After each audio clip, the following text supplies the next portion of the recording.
Sólin var ekki komin upp, en Snúlli og Alli voru samt komnir á fætur.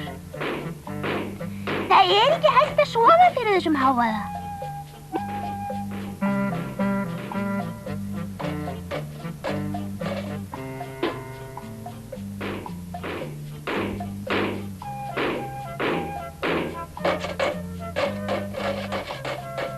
Skammt frá húsinu þeirra var tortífillinn við einhverja miður góða iðju.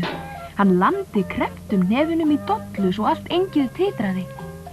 Hvað eiga þessi læti að þýða, fíblið þitt? Hrópaði Alli.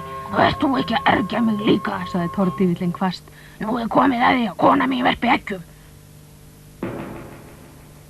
Er það ástæðan fyrir öllum látunum í þér alla nóttina? Já, svaraði tortífillinn örlítið mýkri á mannin. lítið bara á öll glerbrotin. Kona mín gæti skorið sig að þeim. Við skulum hreinsa þau upp eftir þessa sóða, sagði Alli og hófst þegar handa.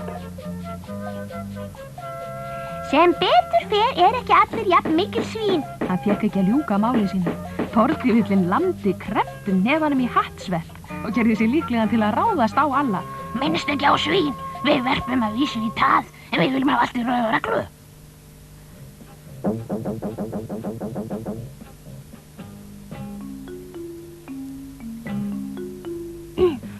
Þú hefur misskilið Alla, sagði Snúlli. og látt ekki reiðu þín að bitna á svefnum. Fólk tínir þá. Þú ert svei mér gáfaður. Hver tínir eitraða hattsveppi? Þeir flúðu tortífillinn og fóru heim. Hvernig höfðu þið getað þolað þessa sóða, sagði Alli. og sjáðu. Sem betur fer er kofinn þó heill.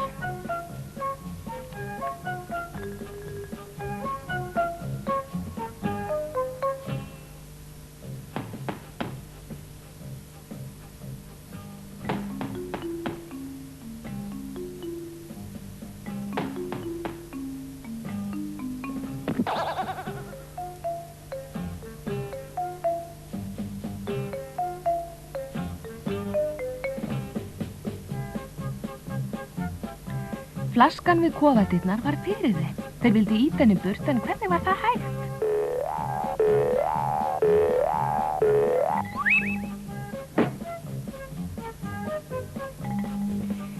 Þeir brutu lengi heilan þetta vandamál.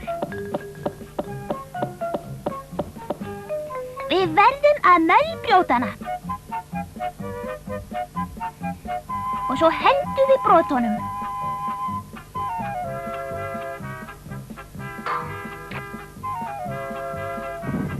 En flaskan virtist alveg óbrjótanleg.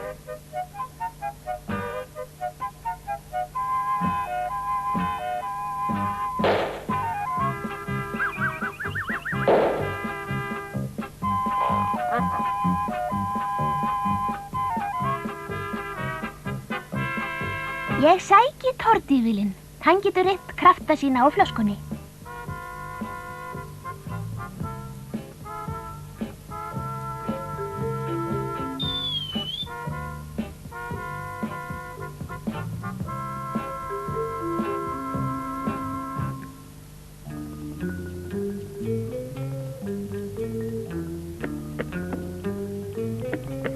Tortífillinn lét ekki ganga á eftir sér.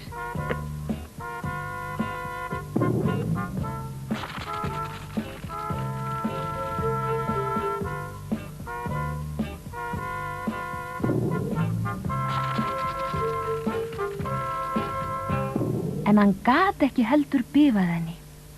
Hann afsakaði sig með því að nú væri kominn varptími.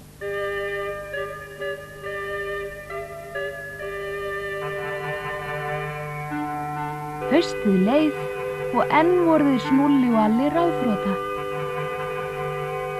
Það er auðveldar að flytja kofan okkar en þetta flöskuskrímsli.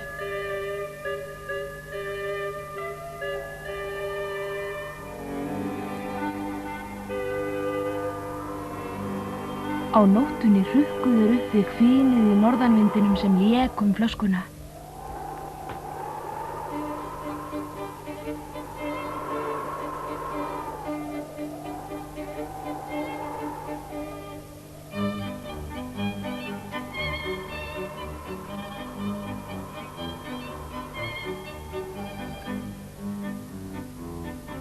Þegar Alli sá fyrstu grýlukertin á glugganum, hrópaði hann upp yfir sig. Nú dettur mér ráð í hug.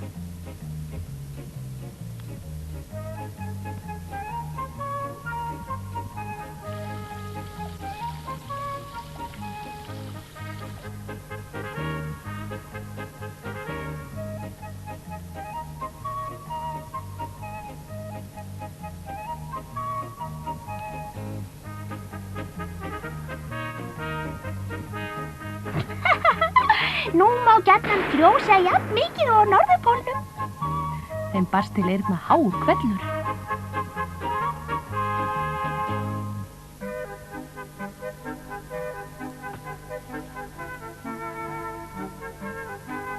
Nóttina fraus vatnið í flöskunni og flaskan hrökk í sundur eins og eggjaskurn. Og svo fleygðu þeir glerbrotunum. Úfa, tortívillinn tryði ekki eigin augum. Þeir fleygðu glerbrotunum öllunum með einu. Í gegnum það horfðu þeir á sólina sem skein nú glaðar en áður.